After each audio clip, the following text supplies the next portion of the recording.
오늘 말씀의 제목은 이렇습니다. 마지막 때의 징조비유 첫 번째입니다. 소제목이 뭐냐면 지금이 그때라. 지금이 그때라.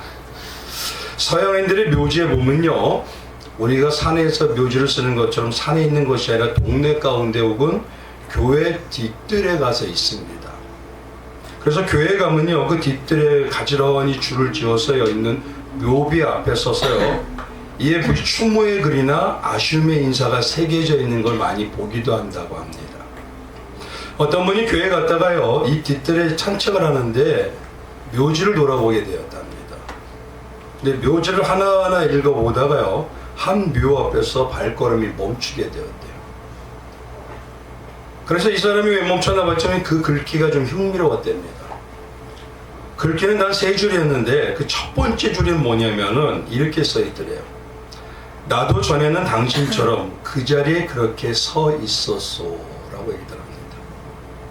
나도 당신처럼 그 자리에 서 있었어.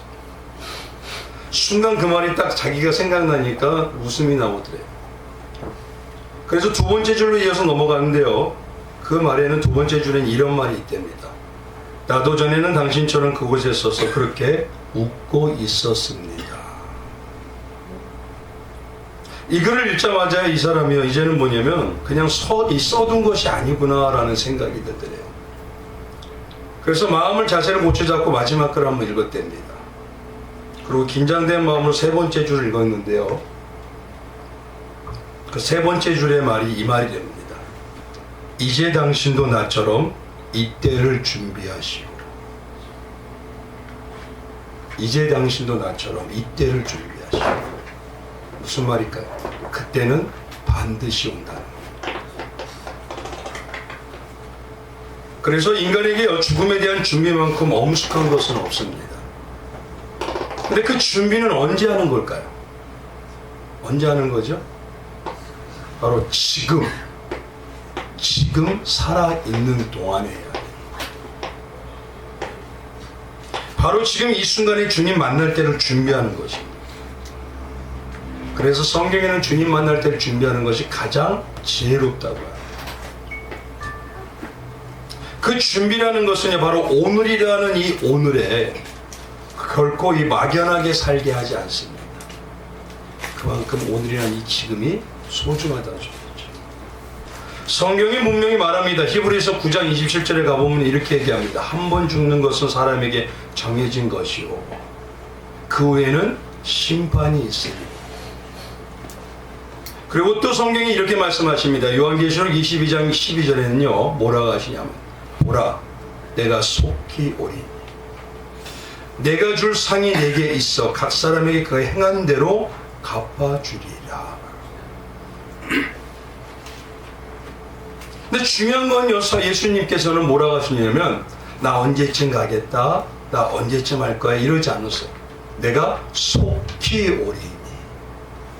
이 속히라는 말에는요, 내일 당장 오실 수도 있어요.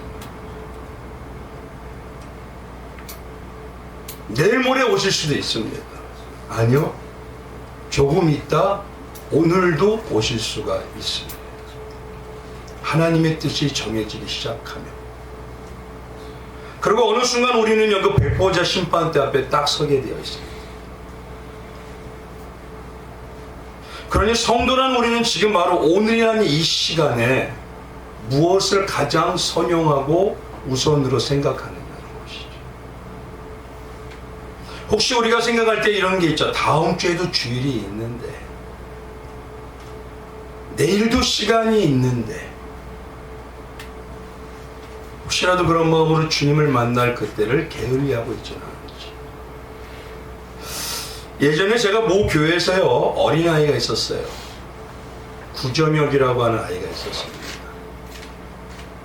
어린이 주일 예배를 드리고 난 다음에 그가 뭐라 하냐면, 선생님 우리 다음 주에 만나요. 그래, 다음 주에 만나자. 헤어지고 난 다음에 자전거를 타고 가는데 올라가다가 전봇대를 받아버렸어요. 왜 받았는지 모르겠어요. 근데 뭘 피하다가 그랬는지. 근데 사람들이 지나가면서도 그대로 냅둬가지고 1시간 가까이 피를 흘리다가 죽었어요. 오늘 조그맣게 헤어질 때 선생님 내일 만나요. 다음 주에 만나요. 목사님 다음 주에 만나요. 그 목소리. 우리는요 바로 1시간 뒤의 일도 모릅니다. 근데 마치 앞으로 5년, 10년, 20년, 30년 다 할 것처럼 살고 있더라는 것이. 하나님이 정해주지 않으면 아무 소용이 없어요. 이미 내가 정해놓고 살고 있어요. 주님은 오늘 말씀하시길 오늘 삶을 살아라.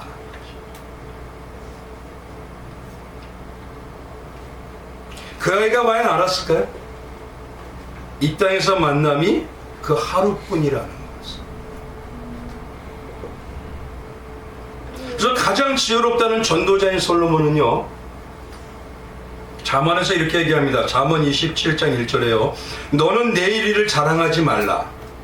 하루 동안에 무슨 일이 일어날지 내가 알 수 없음이니라.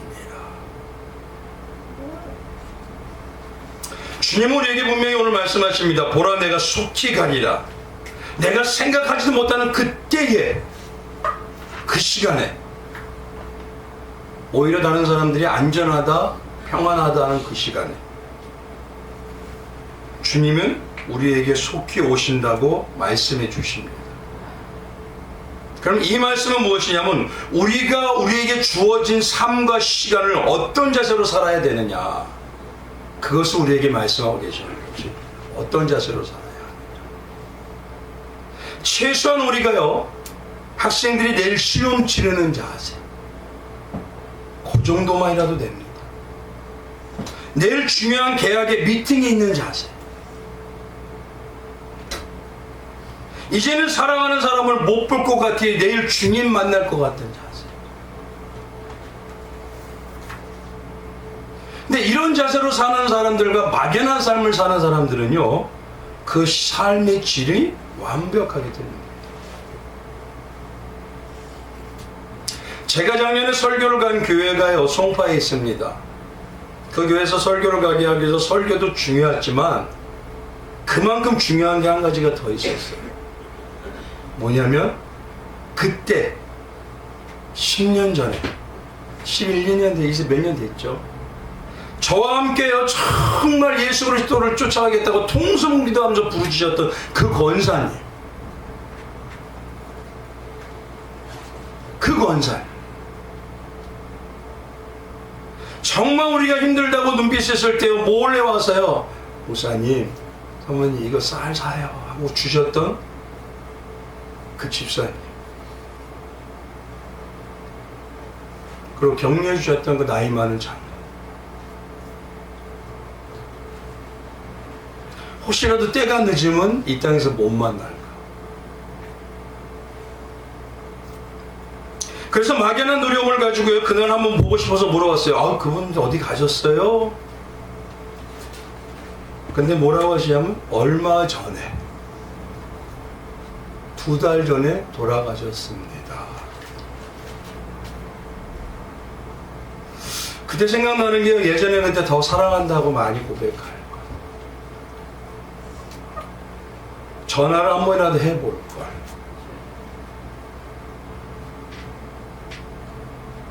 물론 천국에서요 다시 만날 수도 있습니다. 성경이 말하는 이 모든 것은요 다시 만날 부분도 있지만 이곳이 마지막으로 끝나는 자들도 있더라는 것이에요.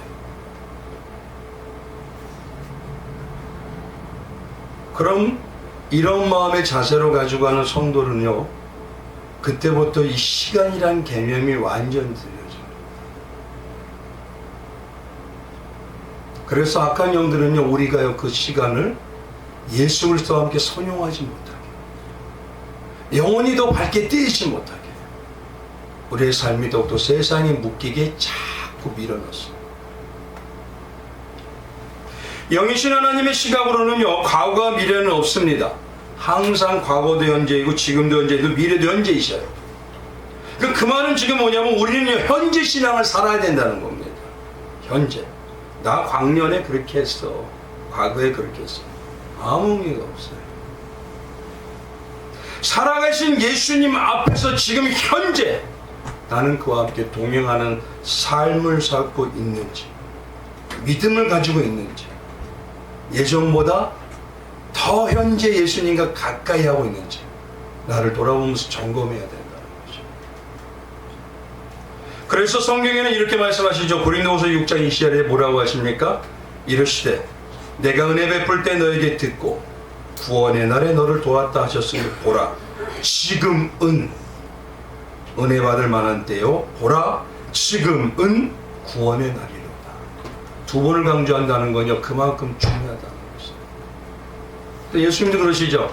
한날의 괴로움은 그날의 족하니라. 내일은 내일에게 맡겨라. 그거 너희들이 할 게 아니야. 할 수 없어. 바로 뭐냐면요 오늘 말씀이 핵심입니다. 신앙은 지금이란 이때 우리가 만들어가는 게 마지막에 결론이 나지는 것이지 그때 가서 한다고 해서 그때는 모든 게 이루어지실 게 아니에요. 지난 시간에 말씀드릴 때도 그런 말씀을 드렸죠. 신앙은 농사 짓는 거하고 똑같습니다. 씨를 심지 않는데 골을 파주지 않는데 가꾸지 않는데 열매를 기도하는 거 보면요 어떤 때는 우리 신앙이라는 우리가 더 세상보다 더 좋을 것 같아요. 성경은요 그러니까 모든 면이 다 연결되어 있습니다. 그리고 이제 오늘 말씀은요 마지막 때 비유와 같습니다. 그리고 예수님이 십자가 지시기 전에 마지막으로 하시는 비유예요. 그러면요 전 시간에 말씀드렸던 혼인잔치 비유나 또 혼인잔치의 상석과 말석의 비유들 또 가이사의 것과 하나님의 것에 대한 그 비유 그 첫 번째와 두 번째 초청의 형식과 예복 입는 것과 영적 세금에 내야 되는 내부 비유들 그거를 혹시 우리 꼭 숙지하시고 들으셔야 돼요. 그래야지 이 결론의 말씀에 모든 내용이 다 들어가 있기 때문에 그렇습니다. 이제 오늘은요 마태복음요 25장에 있는 비유세 밭에 대해서 얘기합니다. 거기에요 크게 세 가지 비유가 나옵니다. 근데 이 세 가지 비유의 그 전제가 무엇이냐면 24장의 마지막 때에 대해서 징조를 말씀하면서 시작하시는 거예요. 그래서 복음서가 나타난 이 비유의 마지막 때 제가 이렇게 뭐냐면 항상 할 때 하는 게 그냥 막연한 게 아니라 기도하면서 준비하면서 이 순서가 다 정해지게 주시더라고요. 저는요 이 비유의 설교를요 2025년도 3월부터 했습니다. 그때 처음 했던 게 뭘까요? 강도 만난 사마리아인의 비유였어요. 우리의 신앙이 뭔 잘못이냐? 내가 강도 만난 자인데 아닌 것처럼 산다. 그리고 이제는요 이 비유의 막바지에 도달하고 있습니다. 어떻게 보면요 오늘부터 말씀드린 이 비유의 내용은요 그렇기 때문에 지금 이 시대라는 교회 이 시대라는 성도들에게 가장 필요하고요 이 마지막 때의 비유를 말씀하시는 마태복음 25장과 24장과 25장에 비유의 밭이 들어가 있는 내용입니다. 성경의 곳곳에 비유의 밭에 대해서 몇 번을 말씀을 드렸죠. 그거 다 기억하실 거로 믿겠습니다. 그래서 이 비유의 밭에는요 누구나 한 번쯤 다 들어봤던 말씀이 있죠. 첫 번째 어떻게 했습니까? 25장에 열처녀의 비유가 있죠. 슬기로운 5처녀와 미련한 5처녀. 두 번째 어떤 비유가 연속으로 나오죠? 달란트 비유입니다. 충성된 종과 불의한 종. 그리고 마지막에 말씀하시는 게 양과 염소를 갈라내주는 비유. 특히 두 번째 이 달란트 비유는요 그 전에 같았으면 제가 누가복음 19장에는 문화 비유를 따로 했었어요. 근데 이 달란트 비유하고 문화라는 또 비유가 있습니다. 열문화 비유. 그게 맥이 같기 때문에 그 문화 비유와 같이 두 번째 달란트 비유할 때는 말씀을 드릴 겁니다. 근데 오늘부터 말씀드린 이 비유는요 특히 조금 어려워요. 어떤 면에서는요 영적인 해석까지 들어가야 됩니다. 그리고 내용 곳곳이 이게 삶으로 보는 것도 분명히 필요한 게 있지만 또 예수님이 말씀하시는 건 그때를 준비하는 영적인 신앙에 대해서 얘기하는 겁니다.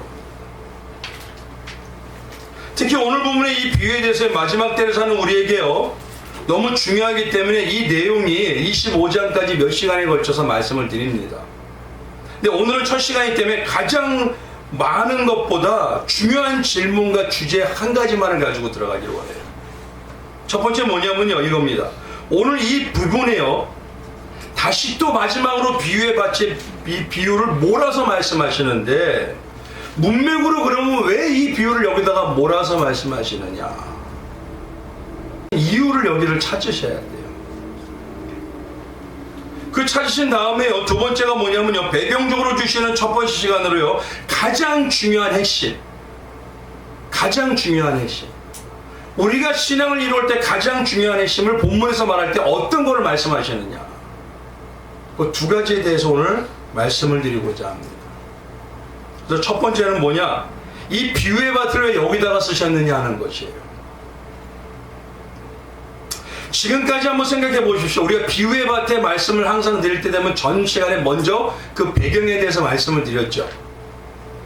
그러면요, 전 시간에 예전에 비유의 밭을 말씀드릴 때 앞에서 말씀드렸던 그 비유의 내용을 생각한다면요, 대부분이 뭐냐면요, 예수님께서는 돌아가실 때가 가까이 오심을 아셨어요.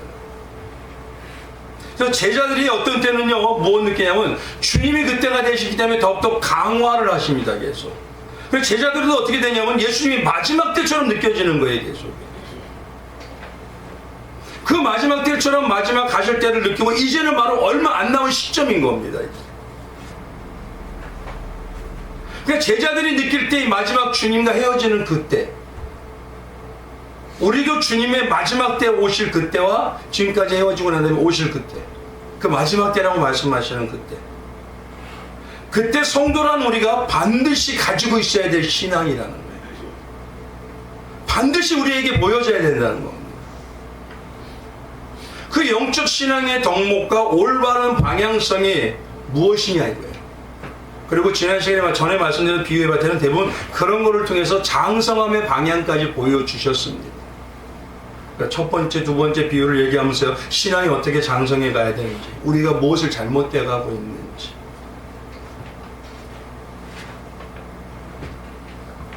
그러면 오늘 비유는요, 예수님이 제자들의 질문에 마지막으로 하는 대답해주는 비유라면, 하나님께서 영적으로 매 순간 우리는 현재라고 얘기하셨다는 겁니다.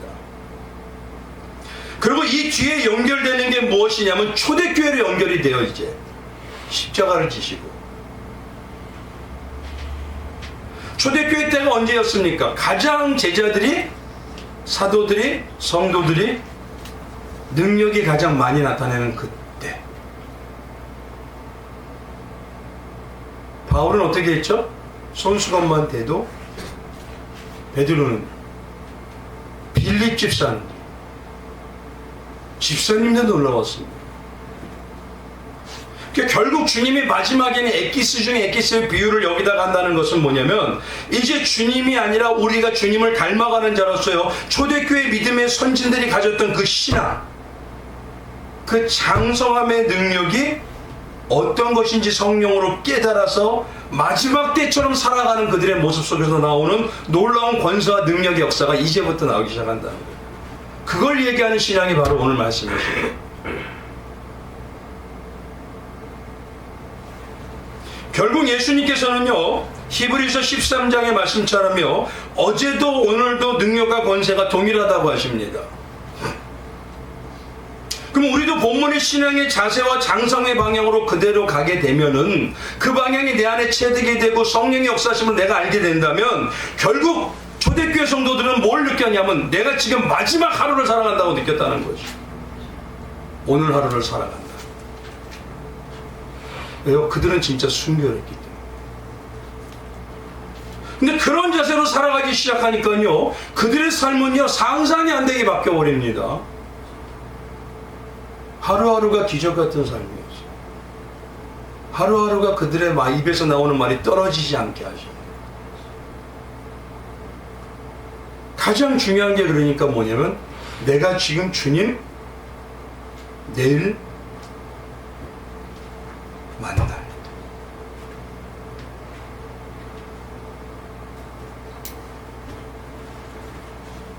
그런 초대교회 성도들이요, 패역한 그 시대에 세상에 감당 못하는 신앙의 역사를 보이더라는 거죠. 그래서 히브리서 13장 8절에 뭐라면 예수 그리스도는 어제나 오늘이나 영원토록 동일하시니라고 말씀하셔요. 그러면 우리에게 알려주시는 그 신앙이 우리에게 체득되게 하시는 그 순간부터 우리에게도 초대교회 역사가 나올 수 있다는 것입니다. 많은 교회들이요, 연초만 되면요, 표를 가지고 집회도 하고 초청도 하고 합니다. 근데 그 제목이 뭐냐면 초대교회로 돌아가죠. 초대교회로 돌아가죠. 어떻게 해요? 어떤 신앙? 근데 오늘 비유는요, 조금은 그 전에 말씀드렸던 다른 비유의 밭의 내용과는 조금 특이합니다. 분명히 내용을 통해서 우리가 신앙의 올바른 방향과 장성함에 대해서 얘기하는데 오늘 이 25장 앞에 뭘 얘기하냐면 먼저 경고하셔요.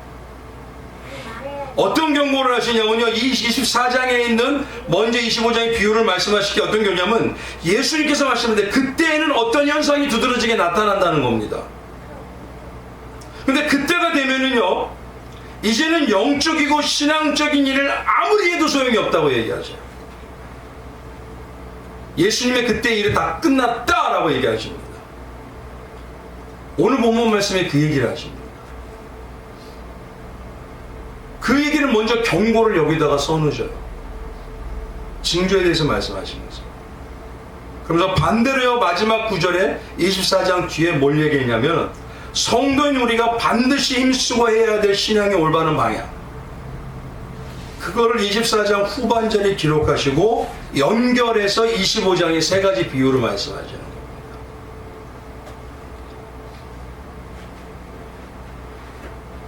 그러니까 오늘 말씀을 잘 보십시오. 마지막 징조에 대해서 24장에 얘기하시면서요, 어떤 특징 하나가 딱 나타나요. 근데 그 특징이 나타나게 되면요, 제일 먼저 그때가 되면은 이제 하나님의 역사는 끝났다라는 소리입니다. 마냥 끝까지 갈 거라고 생각하지 마십시오. 성경을 그렇게 묵상한다는 분들이 저는 이해가 안 갑니다.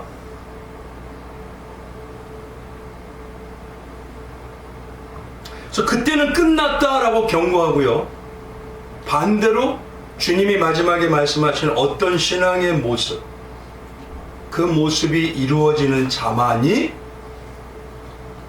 예수의 사람으로서 다시 세워진다고 얘기하죠.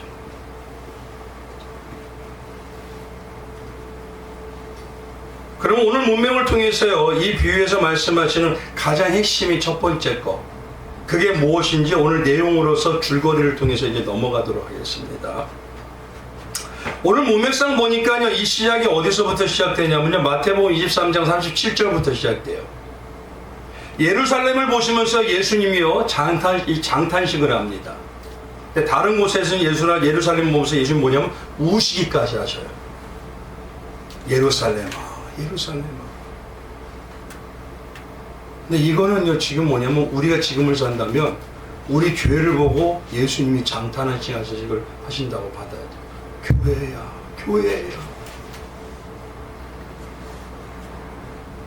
그리고 그 예루살렘이 멸망하는 예언부터 시작하는 게 오늘 내용입니다. 어디가요? 교회가 심판이 시작되는 걸 말씀하시면서 하죠.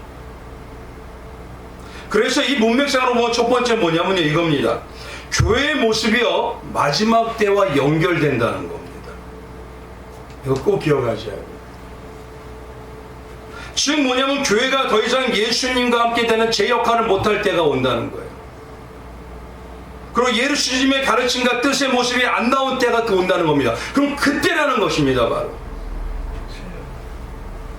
그때가 되면요, 개인적으로는 촛대가 옮겨가요. 나라적으로도 그렇고 시대적으로도 그렇습니다. 그래서 성경에는 어디서부터 심판이 이루어진다고 하시죠? 다 알고 있잖아요. 베드로전서 4장에는 심판은 뭐냐면 교회에서부터 시작된다고 합니다.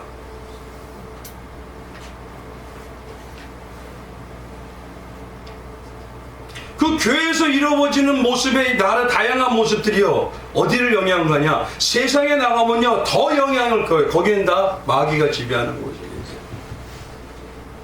그래서 베드로전서 4장 17절에 뭐라고 하냐면요, 하나님의 집에서 심판을 시작하실 때가 되었나니 라고 하십니다.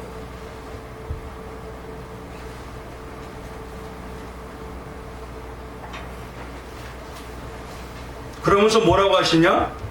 만일 우리에게 먼저 한다면 어떤 자들에게 하느냐? 하나님의 복음을 순종하지 않는 자들에게 그 마지막이 어떠하겠느냐? 복음의 순종, 예수에게 순종. 그래서 예수님은요, 예루살렘 멸망을 첫 번째 말씀하시고 나서요, 24장에 예수의 말씀이요, 제자들이 그럼 세상 끝날에 어떤 징조가 대하게 있겠습니까? 라는 그 질문에 대답해 주는 게 마지막 때의 징조의 비유인 것입니다. 오늘 그래서 성경의 마지막 때를 말하는 부분이 어떤 부분이 비추어보면 쉽게 이해가 되는 게, 어떤 부분을 비추어보면 이해가 되냐면 디모데후서 3장에 있는 마지막 때의 경고를 우리가 보면 돼요. 거기에 보면 뭐라고 하죠? 첫째 1절부터요. 너는 이것을 알라. 말세에 고통하는 때가 이르러. 2절에는 뭐라고 합니까? 누구를? 사람이 어떻게 해요? 사람들이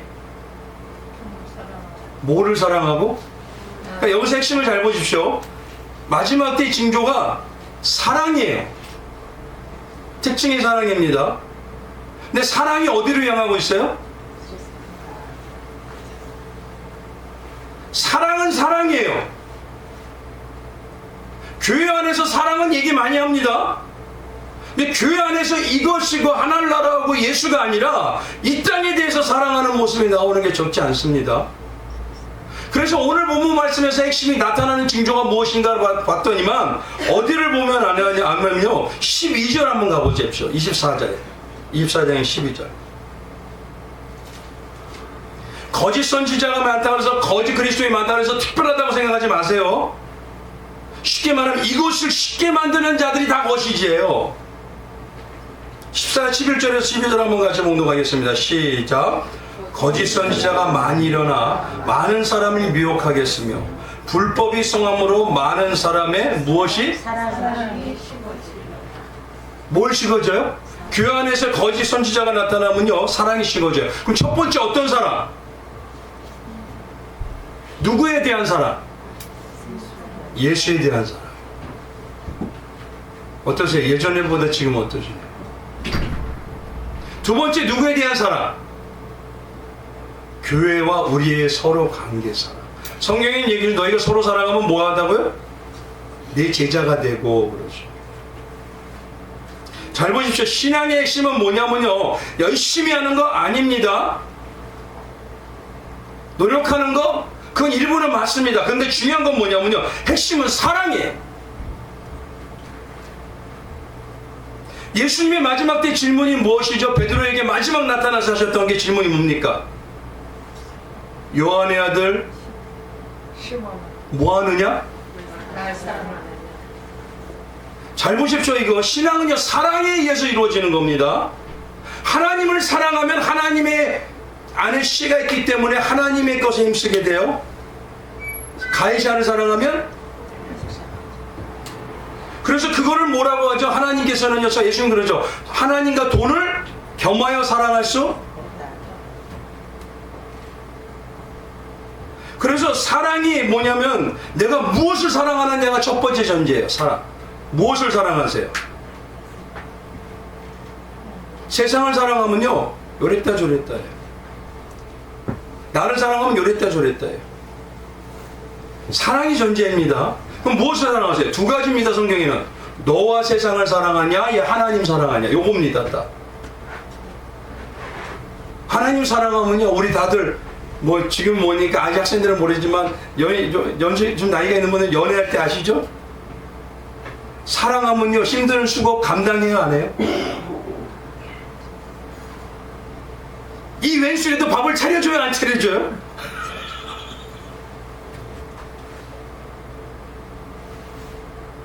그래서 뭐냐면 신앙은 다른 게 아니에요. 뭐 믿겠습니다. 사랑하는 만큼 무엇을 사랑하냐에 따라서 방향이 정해져요. 예수 사랑하면 예수에게 가요. 근데 예수를 입으로 사랑한다 하지만 내 안에 사랑이 세상이면요, 예수 이용해서 세상을 가두려고 합니다. 그리고 사랑이 얼마나 사랑하느냐에 따라서 질이 틀려져요. 수박 겉핥기 사랑도 있고요, 신중한 사랑도 있고요, 깊은 사랑도 있어요. 요즘 사랑에는 마지못해 함께하는 우정의 사랑도 있대. 그러니까 신앙을 잘 보십시오. 교회만 나갔다 들어갔다 나갔다 들어가는 신앙은 수박 겉핥기입니까? 예수를 더 알고 싶어서 말씀과 기도를 다 매진하면서 신앙이 마치 삶과 같이 겸하여 그 정도의 범위가 되어갑니까? 아니면 이제는 예수님과 같이 우정호를 타듯이 그냥 내가 직분 받았습니까? 그래서요, 신앙은요, 사랑이기 때문에 무엇을 사랑하느냐, 얼마나 사랑하느냐, 어느 정도 사랑하느냐에 따라서 그 질이 틀려집니다. 그래서 오늘 본문 말씀이 그거죠. 거짓 선자가 나타나니까 뭐가 식어진다? 사랑이 식어져. 근데 놀라운 건요, 그 사랑이 식어지면서 뭐라고 하느냐? 15절 한번 가보십시오. 잘 보십시오. 사랑의 대상이 바뀌어버린다는 겁니다, 이게. 15절 한번 같이 읽어볼까요? 시작. 그러므로 너희가 선지자 다니엘이 말한 바 멸망에 가증한 것이 거룩한 곳에 선 것을 보거든 읽는 자는 깨달을진저. 가장 거룩한 곳이 어디예요? 가장 거룩한 곳이 맞죠? 너희 안이 뭐다? 성전인 이곳에 멸망에 가증한 것이 뭘까요? 세상의 것이 쓰는 거예요. 예수 외에.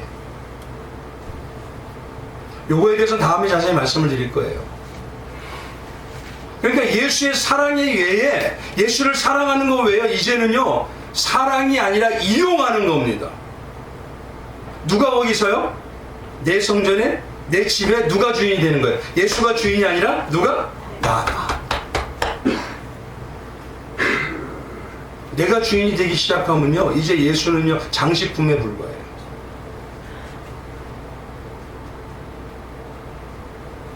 그래서 디모데후서 3장에 뭐냐면 1절에 너는 이것을 알라, 말세에 고통하는 때 알아. 하죠. 이 고통하는 때가요, 세상이 고통하는 때 아닙니다.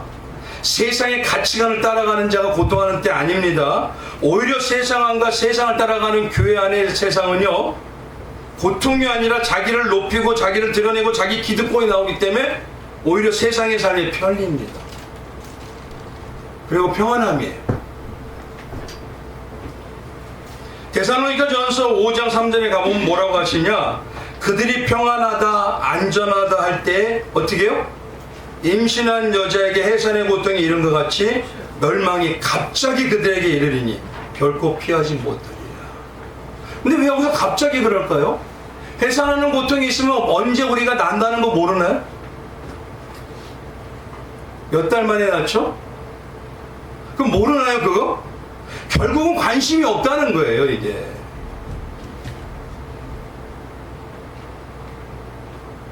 모르는 게 아닙니다. 주님은 수없이 그 징조를 얘기해 주셔요.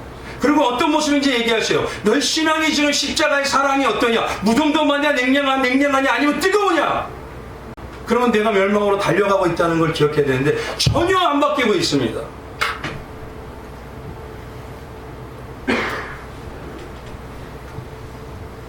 그러니까 오늘 본문 말씀의 12절에 사랑이 식으면 그게 불법이 나온다는 거예요. 근데 불법이 뭐냐 이겁니다. 그때가 되면 이제는 예수를 사랑해서 향한 희생과 헌신, 나를 드리는 사랑이 많이 하는 건요, 없어져.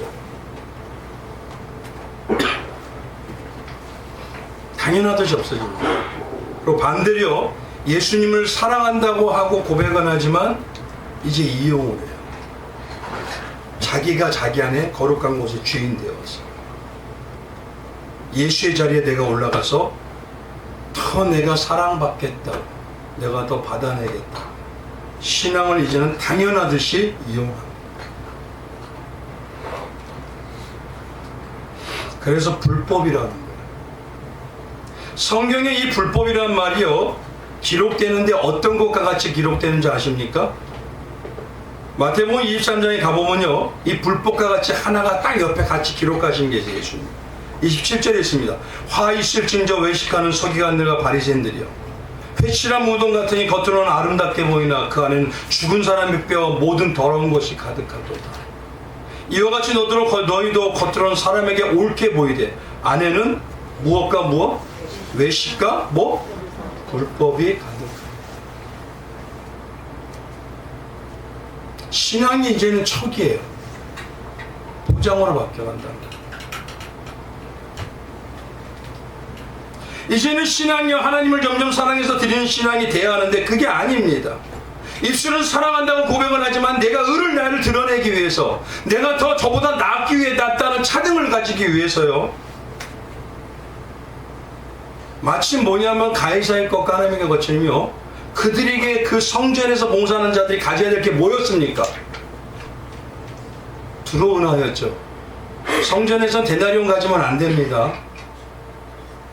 근데 예수님이 너희가 세금을 낼 걸 가져와 봐라. 근데 성전 안에서 곧바로 끼내는 게 세상의 두로돈이에요. 황제가 신이다.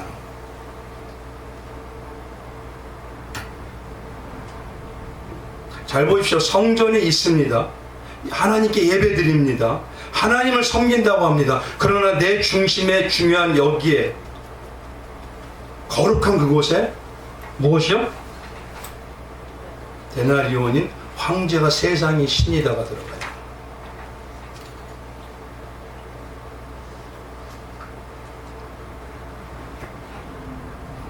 그래서 이 불법이 정말 무엇인가 하고 성경을 찾아보니까요, 뭐라고 나오면 마태복음 7장에 이렇게 얘기를 하십니다. 21절에 나더러 주여 주여 하는 자마다 더 천국에 들어갈 것이 아니오 만일 하늘에 계신 내 아버지의 뜻대로 행하는 자라야 들어가리라. 그날에 많은 사람이 나더러 이르되 주여 주여 우리가 주의 이름으로 선지자 노릇하며. 그쵸? 주님 사랑해요. 나 주님의 선지자가 주님의 목사예요. 주님의 중직이에요. 주의 이름으로 귀신을 쫓기나면요 나는 예수의 이름으로 예수의 능력으로 쫓아내노니라. 주의 이름으로 많은 권능을 행하였나니 행하지 아니하였나까리니. 근데 이 능력을 다 누구를 위해서 했다는 거예요? 입술은 주를 위해서지만 누구요? 예수를 사랑이 아니었다.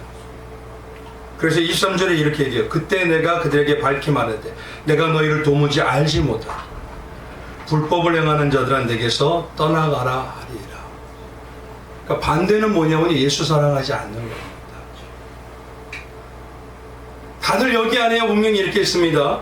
나는 예수 사랑해요. 100이면 100 다 예수 사랑한다고 하죠. 100이면 100 다 양이라고 하죠. 근데 감춰져 있지만 예수님께서 마지막에 그게 드러나게 하는 때가 있다는 거예요.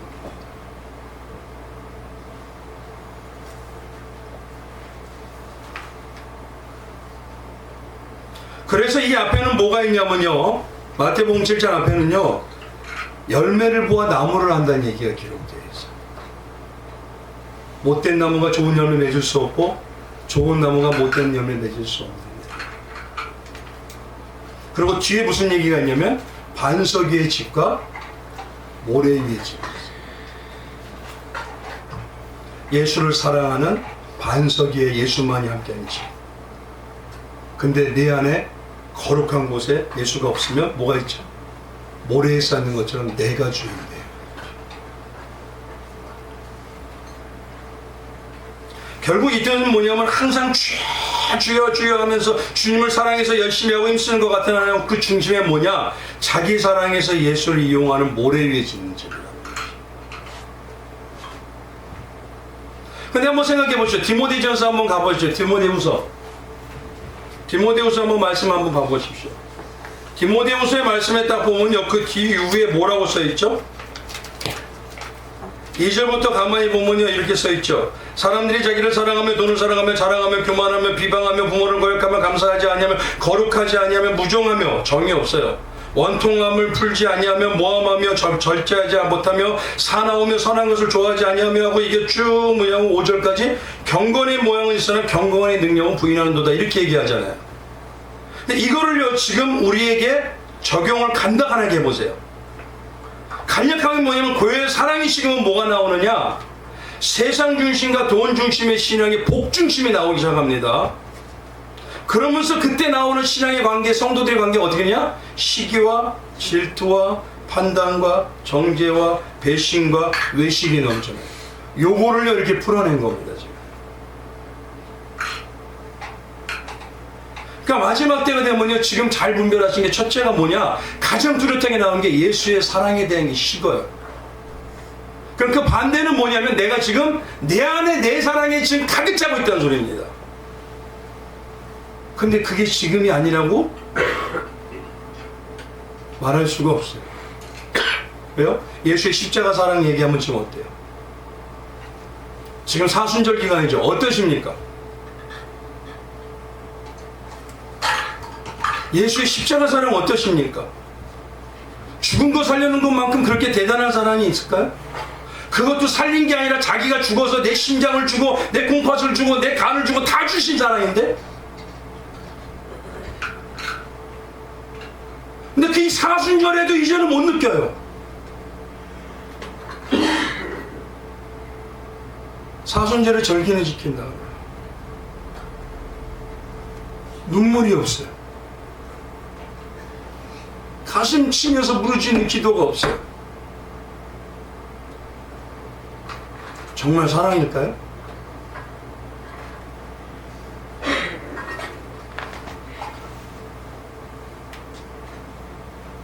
어떻게 보면 지금의 모습이 마지막 때로 달려가고 있으면서도 못 느껴요, 성도님들이.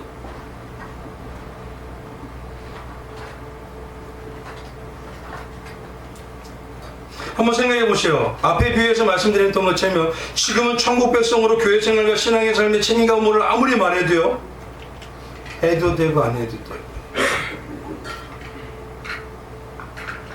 내 상황과 기분이 중심이 돼버립니다. 그러니 예전에 신앙의 선배들이요, 순교자의 삶과 십자가의 길은요 나올래 나올 수도 없습니다.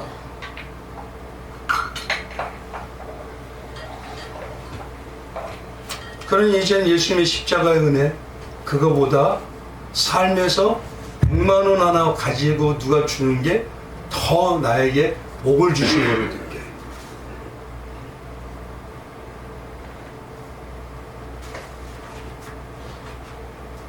그 신앙이, 우리 기독교 신앙의 가장 핵심이 뭡니까? 나의 자아는 없어지고 누구만요? 예수의 십자가의 사랑만 오롯이 세우는. 그러니까 이런 신앙은 될래야 될 수도 없는 겁니다.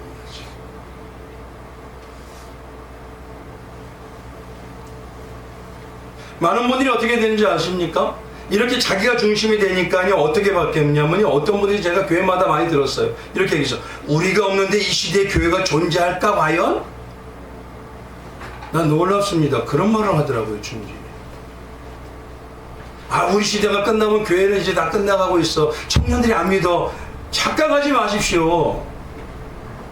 기독교 역사를 한번 봐보십시오. 그 핍박이 일어나는 그때에도 기독교의 역사는 부흥의 역사였습니다. 여전히 뭐냐면 내가 지금 거룩한 곳에 내가 서 있는 거예요. 예수님은 반복적으로 계속 얘기하셔요.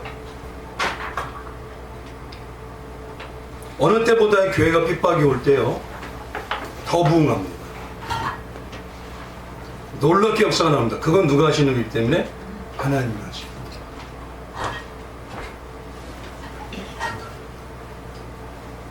한번 역사를 한번 보십시오. 이브리서 11장의 믿음의 사람들이 어떻습니까? 핍박이 있어서 마치 기독교가 없어질 것처럼 됐어요. 황제란 자가 불을 질러가지고 기독교인들이 다 질렀다 해서 막 가다가 찔러 죽이는 시대였습니다. 그런데도 어떻죠?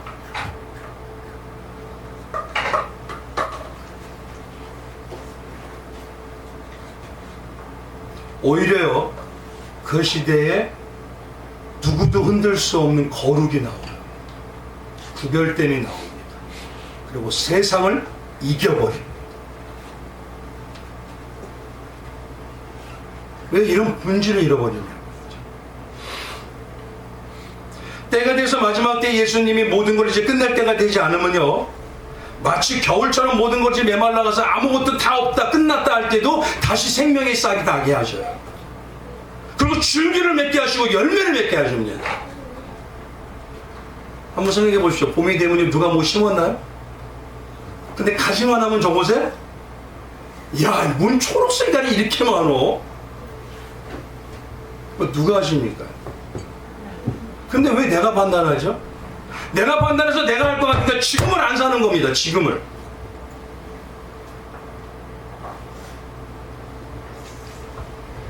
내가 언제든지 이렇게 있을 것 같아서요? 내가 언제든지 이런 모습으로 있을 것 같아서요? 제가 설교를 가서 그때 봤더니 권사님이 그러더라고요. 목사님 왜 이렇게 하얘졌어요? 여기가? 착각하지 마세요. 주님은 계속적으로 말씀하세요. 지금이다, 오늘이다, 이 순간이다. 왜 이 순간에 사랑하나? 왜 이 순간에 함께 안 하느냐? 왜 이 순간에 나와 만나지 않느냐?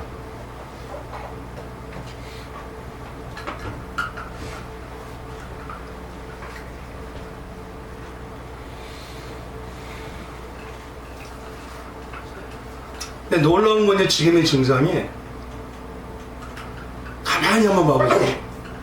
이스라엘에서 나온 기독교가요, 유럽을 거치더니 미디를 거치더니 아시아를 거치더니 이제는 아프리카로 들어갑니다. 전번에 영상 한번 보여드렸죠. 가나에 어떻습니까? 총 맞아 죽어도 예수 지셨어요. 우리 그럴까요? 이 시대 한국교회는요, 너무 갖춘 게 많고요, 너무 가진 게 많아요. 헌신과 희생?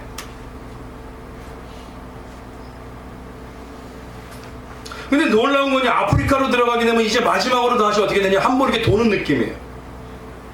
다시 이스라엘로 들어갑니다. 마치 예수님이 자기 백성 찾듯이. 그렇지 않아도요, 이스라엘에 있는 선교사님들이 그 얘기를 많이 하고 가끔 나오는 게 있어요. 예전에 보다요, 기독교 믿는 사람이 10배가 늘어요. 왜 시도의 징조는 못 보죠? 내 삶에 돈 하나, 그거 5만원, 10만원, 100만원 하나 때문에?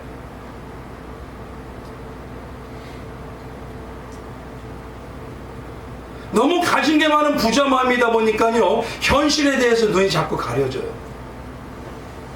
제가 말씀드렸던 게 항상 그렇지 않습니까? 부자가 되세요. 부자 마음 되면 안 돼요 라고 했잖아요. 그 부자 마음을 갖기 시작하면 이제 눈이 가려지고 영안이 닫지.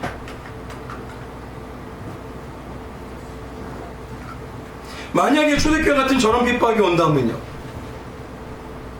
그런 아프리카처럼 온다면 우리 7, 80년대 어땠죠? 그 순간에 오늘 하루 예수를 위해서 어떻게 합니까? 죽으면 죽으리라. 이제는 책에만 있는 내용입니다. 근데 오히려 죽으면 죽으리라고 갔더니만 예수님께서 다시 살리고 다시 살리고 부흥하리라. 맞잖아요.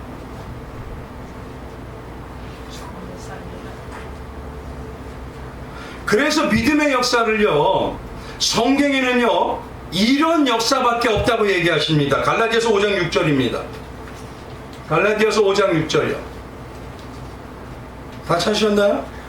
우리 한번 읽어볼까요? 같이 시작. 그리스도 예수 안에서는 할례나 무할례나 소용이 없되 사랑으로서 역사하는 믿음뿐이니라. 예수를 얼마나 사랑하십니까? 지금 이 시대에 능력이 없다고요? 은혜에 담담하고 은혜에 냉랭하기 때문에 이제 능력이 잘해집니다.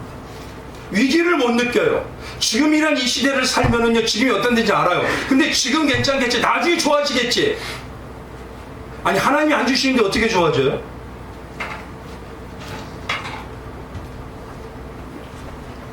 근데 이 믿음이 어디서 나오느냐? 로마서 1장 17절은 복음에는 하나님의 가 나타나서 믿음으로 믿음에 이르게 하나니.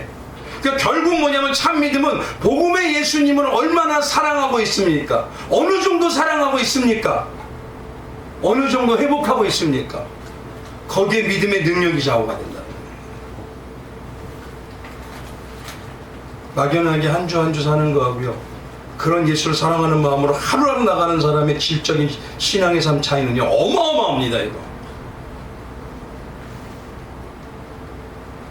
그래서 예수님께서는 이제 마지막으로 경고하시는 거예요. 15절부터 28절까지가 뭐냐면요, 너희가 아무리 그때가 돼서 뭘 한다 해도 아무 소용이 없어 라고 얘기하셔요.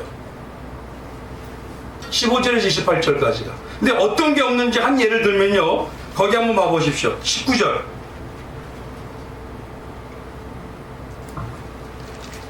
19절 한번 같이 묵독할까요? 같이 묵독합니다. 시작. 그날에는 아이벤 자들과 젖먹이는 자들에게 화가 있으리로다. 잘 보십시오. 영적으로 아이벤 자와 젖먹이는 자가 뭘까요? 교회마다요, 상반기가 되고 하반기가 되면 1년에 2번 정도 뭘 해요? 뭘 하죠? 전도 폭발, 전도잔치.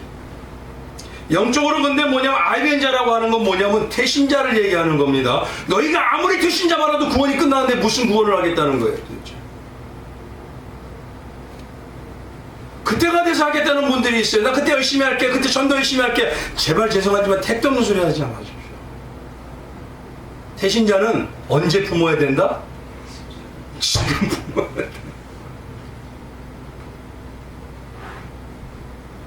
젖먹이는 자는 어떤 자입니까? 말씀으로 양육하죠. 이제 아무리 키워도 소용이 없어요. 잘하지 않아요. 그러니까 그때가 되면요, 성경 공부 백날 해도 소용없어요. 제자 훈련 백날 해도 소용없습니다. 그러니까 그때가 되면 소용없다고 먼저 말씀하시는 거예요. 그런데 반대로요, 참 성도는 그때 힘쓰고 나타나는 징조가 보이는 게 있어요. 그거를 얘기할 때 시작이 바로 뭐냐면 무화과 나무의 비유를 딱 얘기하면서 또 시작을 하셔요. 32절 한번 봐보시죠. 위에 뭐 얘기를 다시 하죠? 요까지 인자가 오는 때를 딱 얘기하시는데 29절부터 24장 32절 위에 보면 무화과 나무의 비유를 배우라 그랬죠. 전번에 무화과 나무의 비유가 가장 핵심이 뭔지 말씀드렸죠. 어떤 거였습니까? 첫사랑이 첫 열매인 파괴. 이걸 또 강조하세요. 이제는 이 열매를 맺기 위해서, 파괴를 맺기 위해서 뭘 해야 되냐면요, 신부가 되는 자들은 조심해야 될 걸 밑에 얘기하시는 겁니다. 조심해라. 그때는 노아의 때야. 시집가고 장가가는 때야. 결국 뭐죠? 자기 쾌락을 해서 하는 데야.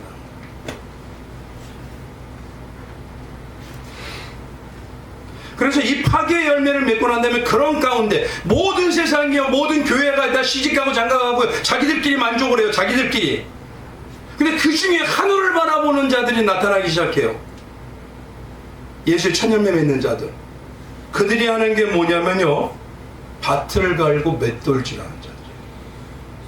그게 40절입니다.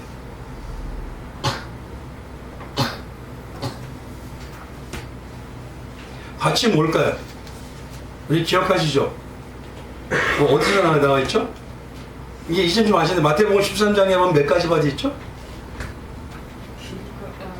네. 밭은 뭐냐면요, 가는 거예요. 맷돌은 뭐 하는 겁니까?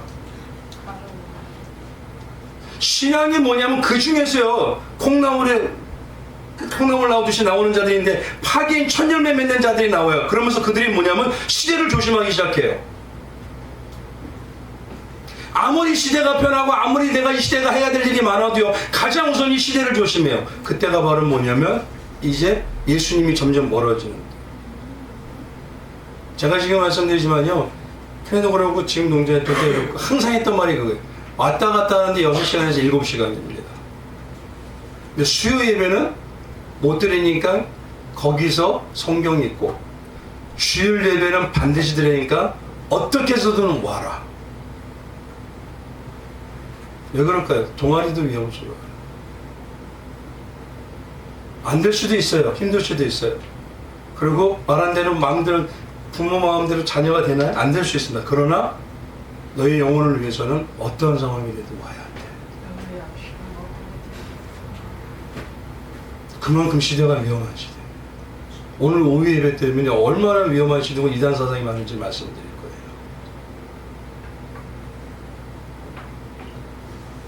그러니 이때가 되면요, 마지막 때가 되는데 나는 뭔 짓을 해도요, 신앙으로 안 살아도 주님은 다 이해해 주실 거예요. 나 자녀이기 때문에 다 받아 주실 거예요.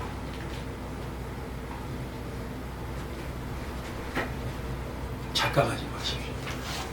그래서 마지막이 24장에 종에 대해서 여기다 딱 붙여주는 거예요. 어떤 종? 주인을 기다리는 종.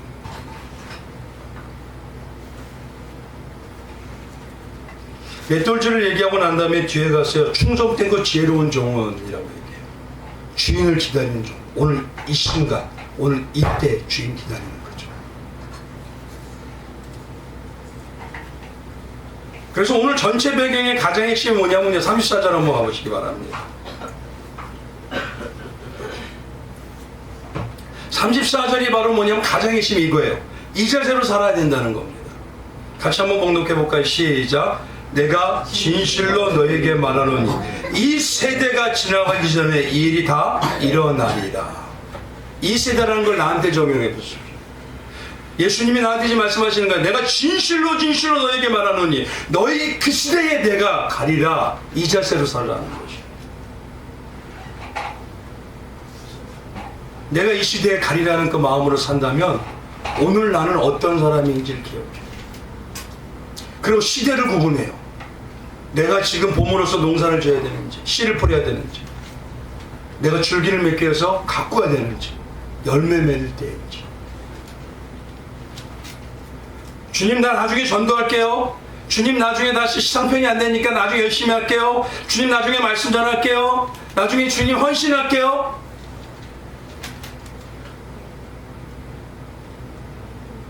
주님 보실 때 얼마나 우스운지 착각하고 있다는 겁니다.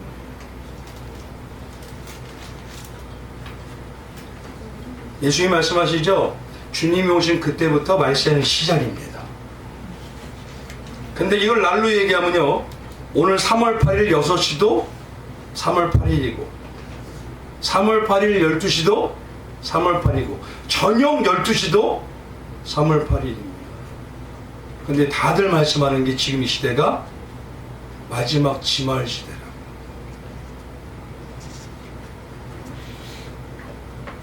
그러니 오늘 이 시대의 배경을 가지고 얘기하는 건 중요하게 여기죠. 이제 마지막으로 이제 정리 한번 해드릴게요. 주님은요, 마지막 때를 얘기하면서요, 먼저 얘기하는 게 뭐냐면, 불법이 나오기 시작할 때 되면 뭐하냐, 예수의 사랑이 식어간다고 하시죠. 지금 가만히 보셔야 됩니다. 그럼 예수의 사랑이 식어가면 뭐가 나옵니까? 멸망에 가증한 것이, 거룩한 것이 내 안에 성전에서. 그게 바로 뭡니까? 나 사랑. 디모데후서에 써있죠? 돈 사랑, 세상 사랑. 이것이 나오면서 증서가 나오죠? 시기, 질투, 판단, 정죄가 나오죠. 그래서 예수님은 먼저 말씀하시는 게, 너희가 아무리 그때 가서 하겠다고 나중에 내가 잘할게요? 택도 없는 소리 말아라. 그래서 먼저 그때가 소용해봤자 소용없다라고 아이벤 자와 젖 먹이는 자에 대해서 어쩌게. 그때 가서 태신자를 품어서 내가 하겠다고요? 그때 가서 교육을 잘하겠다고? 교육의 대부분이 첫 번째가 뭡니까? 예배입니다. 예배는 교육이에요. 교육을 내가 잘 받겠다고? 그래서 아무 소용이 없다라고 얘기를 먼저 하시는 겁니다. 그러면서 그 중에서도 마지막 때 하나님의 백성이 찾으시는데 어떤 자냐면, 무화과나무의 비유처럼 파괴 열매 맺으려고 움직이는 하나님 만드는 자들이 있다는 겁니다. 그들은 밭을 갈고 맷돌을 갈듯이 내가 주님 앞에서 주님 기다리는 충성된 종으로 오늘이라는 시간을 사는 자가 된다는 것이에요. 그런 오늘이라는 사는 자의 시간에 사는 그 신앙이 어떤 신앙인지 이제 세세하게 말하는 게 25장의 세 가지 비유인 거죠. 그러니 오늘 이 시간에 한번 생각해 보십시오. 말씀을 이제 마칠게요. 돌스토이가 쓴 소설이 단편 소설인데 거기에 세 가지 질문이라는 게 있습니다. 참 이런 질문을 해요. 첫 번째, 세상에서 가장 중요한 때는 언제입니까? 바로 지금입니다. 세상에서 가장 중요한 사람은 어떤 사람입니까? 바로 지금 함께 있는 사람입니다. 돌스토이는 얘기해요. 세상에서 가장 중요한 일은 그럼 무엇입니까? 내 곁에 있는 사람을 위해서 좋은 일 하는 것입니다. 어떠세요? 신앙인으로서 가장 좋은 일은 뭘까요? 예수의 신부가 되기를 하나가 되는 거예요. 나중에 할게요. 정말 주님은 애가 타서 지금 다 타더라고요. 그러니 때를 놓치시기 마시기 바랍니다. 오늘이란 이때 어떻게 살아야 하는지. 주님은 지금 살아서 함께 하시고 우리가 깨닫지 못하도록 또 얘기하시고 또 말씀하시고. 가장 중요해요. 지금 내가 네 옆에 있다는 심령을 살아. 우리 옆에 주님이 계심을 느끼세요? 내 안에 계심 느끼세요? 우리 집에 살고 계심 느끼세요? 그럼 자세가 바뀝니다. 신앙의 질이 바뀝니다. 우선순위가 바뀝니다. 그래서 그걸 가지고 오늘 말씀하시는 게 바로 첫 번째 가장 중요한 배경적으로 얘기합니다. 신앙은 지금이지 나중에라는 게 없다. 오늘 그 은혜가 우리 성도님들에게 온전히 임하셔서 지금의 신앙의 놀라운 역사를 이뤄내는 우리 초대교회 성도님들처럼 살아시기를 주님의 이름으로 축원드리겠습니다. 오늘 이 시간에 우리 한번 기도하기 원합니다. 주님,